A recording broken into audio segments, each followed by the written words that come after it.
Every day we get calls from women who are homeless with their children, and I say this all the time, that the hardest part of my job is having to say no to the women who call us because we just don't have enough room. We're all in this together. The more we support each other, the more we support our community and the people who need us most. And Christina's house is in our community. That's why my club, Guardian Soldiers, wanted to be a part of it. We're police officers.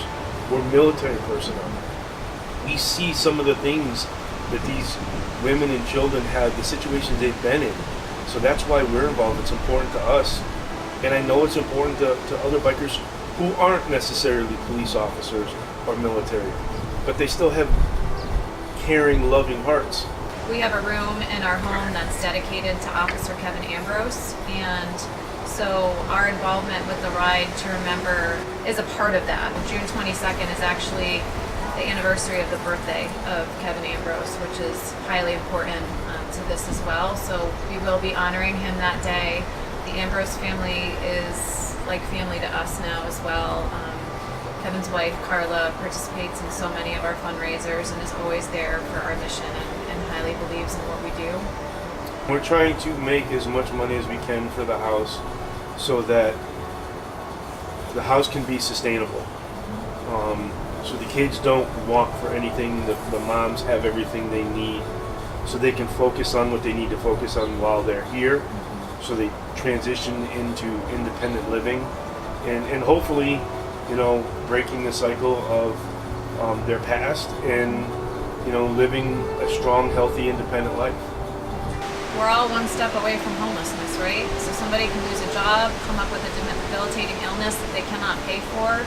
I think the opioid epidemic, mental health issues, abuse can happen to any one of us, and it can happen to anybody in our family. And these are the issues that these women are facing. So I think any one of us can get behind helping people who have been through those issues and what we're trying to help the families who are here go through. And really, it's providing them with a home and a family and helping them to love, sometimes for the first time in their life. The simple task of getting on your motorcycle and riding from point A to point B and making a small minimal donation, that little minimal donation goes a long way. Getting involved, like Todd said, going to our Facebook page and liking the Christina's House Facebook page, as well as Guardian Soldiers Law Enforcement Motorcycle Club. Our events all over Facebook. You can go to christinashouse.org to our event page. You cannot participate in the ride. There's a donate button right on our homepage if you want to give a one-time donation, or if you really love what we do and want to get behind us and support us monthly. There's ways for you to become a monthly supporter as well. So there's lots of ways to get engaged. We also are always looking for volunteers, so you can just shoot us an email on our Get Involved page, and we can get you involved. The biker community can pay it forward just by coming out and getting on their bike, doing something that they love to do every weekend. By coming to the Christina's House Poker Run, you're helping honor the women and children who have been here and who will need a place in the future.